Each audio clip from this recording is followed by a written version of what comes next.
For those of you who never met Ximena, I don't want to make this about Ximena. I want to make this about all of the angels who have gone before Ximena and this soft power, which is how I describe Ximena's incredible grace and her compassion and her love in the face of, all of our biggest challenge, fear, facing your death head on with grace and with love and with compassion and showing love every step of the way and being fearless and being courageous and being so beautiful and walking towards death as if it was just the next chapter and teaching us all so deeply and profoundly how to love unconditionally.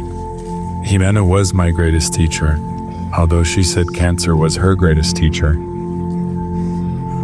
Ximena Carolina Cho Sharda, also known as Sharda, by my grandmother, gave her that name. My grandmother, the Guru Ojai Sati Bhagavat. And Ximena also had a Kogi name, an indigenous name, which was Kavya, which means fertility. And she was the goddess of beauty, the goddess of love, and the goddess of music. And for those who met her in person, she was an angelic being that led with love and had no agenda and had this soft, fierce power as both a hummingbird and as a jaguar.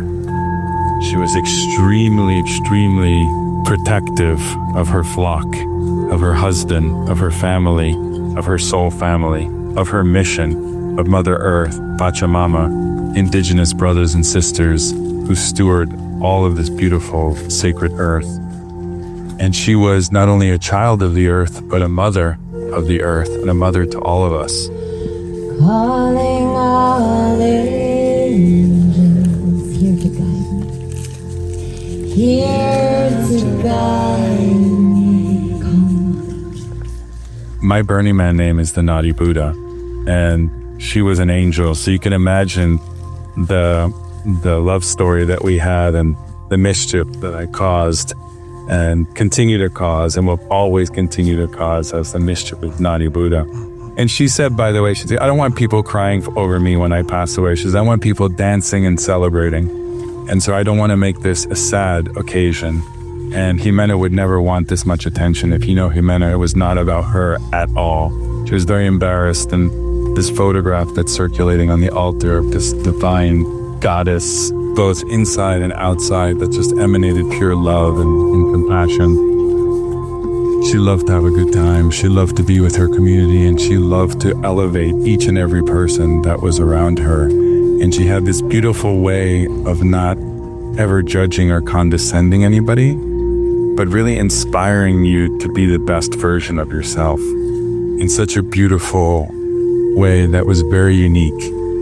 And she taught me so many things. And the love story that we had over 17 years, really 27 years when we first met, the first night in South Beach in Crowbar. And I always had my eye on her. And I was, I told her I was never in her league. I had to work really hard to spiritually evolve to get there. And 7 years later, after she had started her spiritual journey, doing yoga and meditating, and we ran into each other randomly, or not so randomly, at this event in Wynwood, this art walk gallery event. And she was telling me about her spiritual practice, and she only knew me as a nightclub promoter. Didn't know anything about my background, my spiritual upbringing, growing up on the ashram, or any of this. And she started to proceed to tell me that she was on her way to this ashram as part of her spiritual journey. And I said, oh, that's interesting, and I might know a little bit about that. And invited me to go to David Pramal the next day at a Unity on the Bay. And I'd been there a few times with my grandmother speaking, and actually with David Pramal and other amazing musicians and spiritual teachers. And when I walked into church, people started saying, hey, Tony, my spiritual brother. And Ximena looked at me like, who's nightclub promoter spiritual brother share? What is this? And that was the beginning of our, sacred union. And, we went to the ashram 2 weeks later, and my grandmother, the first thing she said was, wow, she's beautiful. When are you guys having babies? And that was, 2008. And little did we know how challenging incoming parents would be, and everything she went through, from the first miscarriage to back surgery, second miscarriage, IVF, and then cancer diagnosis. And then remission, celebration on 11/11/11, our anniversary, when Bear and all of our community came together and gifted us that beautiful Procto to Hibikozo that graces our sacred land chosen. And so many beautiful, beautiful, beautiful memories of creating community. And as the Nadi Buddha, of course, I resisted the divine feminine, and my ego took over often, as it does, as we learn, as we go through this process. And one of the most beautiful reflections of Ximena's passing is my acceptance, just complete and total unconditional acceptance of her teaching and of her essence of the divine feminine, without having to resist it or, reject the nagging wife or, mothering of, of a emerging man and a husband, and learning how to be the best person and the best partner that I could possibly be. And it's incredible because our union was so divine and so sacred and just so pure and so real. And this is a really difficult, sacred transition moment, and it's the most beautiful, exquisite experience, painful, that I could ever possibly imagine. It's an initiation, and she helped prepare me and all of us on how to die with grace and how to die with beauty and with courage.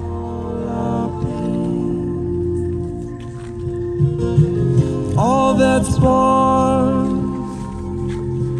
that lives and dies, that breaks our heart. Life and death in this. I never, ever met anybody who went through what she went through and had such a positive outlook in every moment, with optimism and hope, until that last day when it was apparent that it was the time.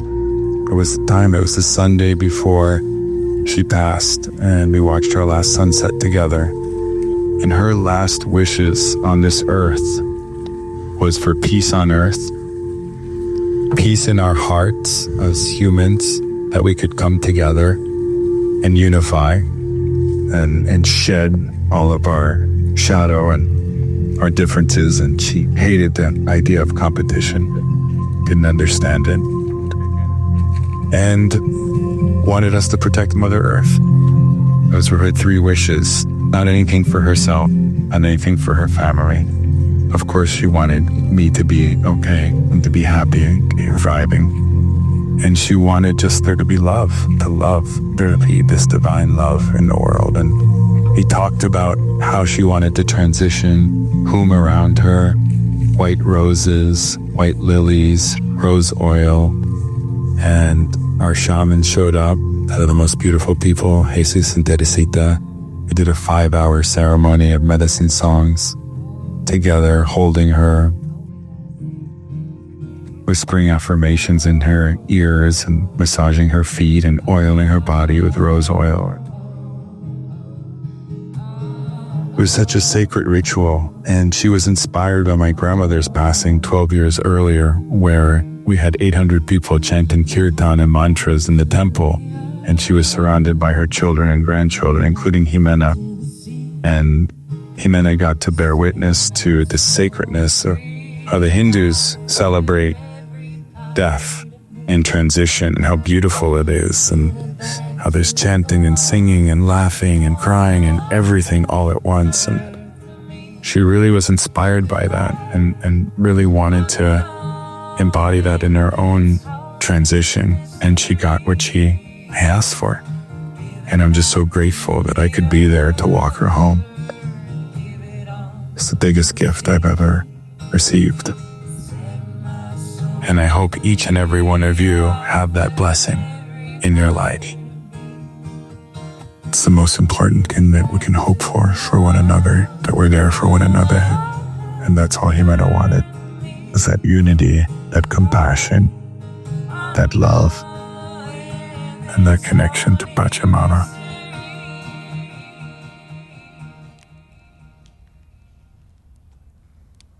Aho.